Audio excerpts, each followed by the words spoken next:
Making the Forbidden Kingdom required an intricate mix of location shooting, large-scale soundstage filming, and post-production visual effects. For the filmmakers, the key to success would be planning, and director Rob Minkoff, with his experience in both animation and live action, brought an arsenal of techniques to the project.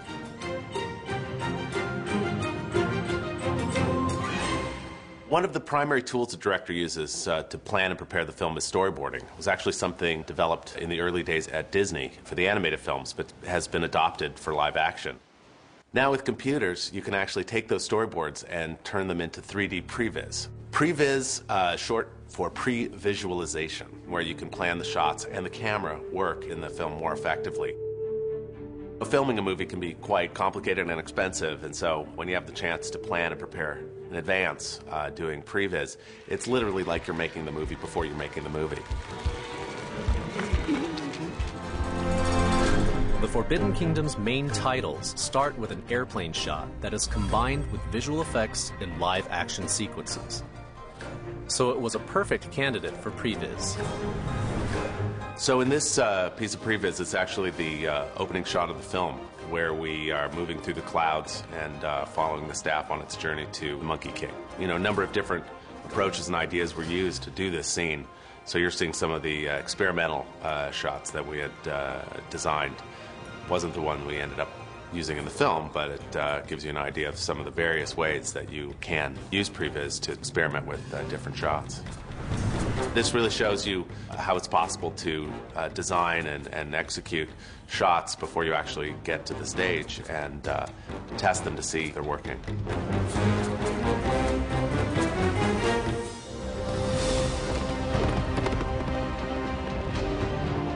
The question of how to mount a scene as grand as Jason's arrival at the Jade Palace was solved through storyboarding and previs. We had a really unique challenge in that we had no stage that could hold the set as large as it was. For the longest time, we weren't sure where we were going to shoot the scene or how we were going to shoot it. We looked at a number of practical locations in Hongdian. Never found anything that was quite right, and ultimately we decided we were going to pretty much create the whole thing out of whole cloth. And one of our sound stages that had been kind of retrofitted as a green screen stage, we built a piece of the bridge, but it was quite small. And so all of these shots pretty much were done as visual effects.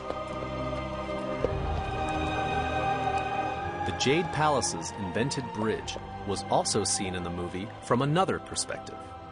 One of the scenes that begins the sort of story that Sparrow tells, we see the warlord standing on a parapet high above the bridge where the army marches out into the Middle Kingdom. We had to do it all on a green screen stage, and so creating a previs for that was necessary in order to plan and prepare what we were going to do. The previs is really there for everyone to take a look at. You know, anyone who's going to be involved in the creation of that sequence. Very frequently, you know, you'll do a demonstration of the previs at the production meeting where you've got pretty much everybody, and so you can show the whole crew what they're going to have to be prepared for. Because, you know, things don't show up by themselves when you make a movie. Everybody has to go out and actually build it, design it, buy it, and provide it, and you know, it happens well in advance of the shooting day.